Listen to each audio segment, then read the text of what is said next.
സ്വർണ്ണവില ചരിത്രപരമായി ഉയരങ്ങളിൽ എത്തിയതോടെ സ്വർണ്ണ വായ്പ എടുക്കുന്നവരുടെ എണ്ണത്തിൽ വലിയ വർധനവ്.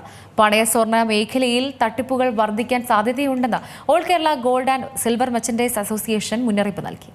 സ്വർണ്ണവില ചരിത്രപരമായ ഉയരങ്ങളിൽ എത്തിയതോടെ സ്വർണ്ണ വായ്പ എടുക്കുന്നവരുടെ എണ്ണത്തിൽ വലിയ വർധനയാണ് ഉണ്ടായിരിക്കുന്നത്. എന്നാൽ തിരിച്ചടവ് മുടങ്ങുന്നതോടെ പണയ സ്വർണം പുതിയൊരു ബിസിനസ് മേഖലയായി മാറുന്നുവെന്നാണ് റിപ്പോർട്ടുകൾ. ഈ സാഹചര്യം മുതലെടുത്ത് തട്ടിപ്പുകൾ വർദ്ധിക്കാൻ സാധ്യതയുണ്ടെന്ന് all Kerala gold and silver merchants association മുന്നറിയിപ്പും നൽകിയിട്ടുണ്ട്. റിസർവ് ബാങ്കിന്റെ ഏറ്റവും പുതിയ കണക്കുകൾ പ്രകാരം 2025 ജൂൺ വരെയുള്ള കാലയളവിൽ സ്വർണ്ണ വായ്പകളിൽ 122% വർധനയുണ്ടായത്. സാമ്പത്തിക ഞെരുക്കമുള്ളവർക്ക് എളുപ്പത്തിൽ പണം ലഭിക്കാനുള്ള മാർഗമാണ് സ്വർണ്ണ വായ്പ. എന്നാൽ വായ്പ തിരിച്ചടയ്ക്കാൻ കഴിയാതെ വരുമ്പോൾ സ്വർണം നഷ്ടപ്പെടുന്നു. ഈ അവസ്ഥ മുതലാക്കിയാണ് പണയത്തിലുള്ള സ്വർണം വാങ്ങി വിറ്റഴിക്കുന്ന സംഘങ്ങൾ സജീവമാകുന്നത്. പണയ ബ്രോക്കർമാർ എന്ന പേരിലാണ് ഇവർ പ്രവർത്തിക്കുന്നത്.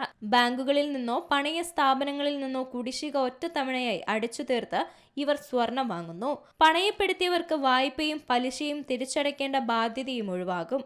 ഇത്തരത്തിൽ സ്വർണം വിൽക്കുമ്പോൾ നിലവിലെ വിപണി വില കണക്കാക്കിയാണ് സ്വർണം വെച്ചവർക്ക് ബാക്കി തുക നൽകുന്നത്.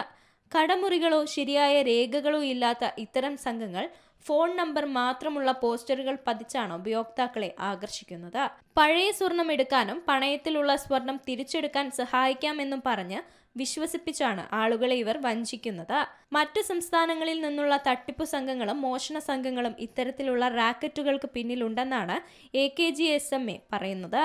കൂടാതെ സ്വർണ്ണ പണയ സ്ഥാപനങ്ങളും സ്വകാര്യ ബാങ്കുകളും സ്വർണം വാങ്ങുന്നതും വിൽക്കുന്നതും നിയമവിരുദ്ധമാണെന്നും association ചൂണ്ടിക്കാട്ടിയിട്ടുണ്ട്.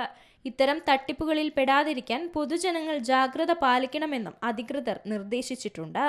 News desk C Malayalam news.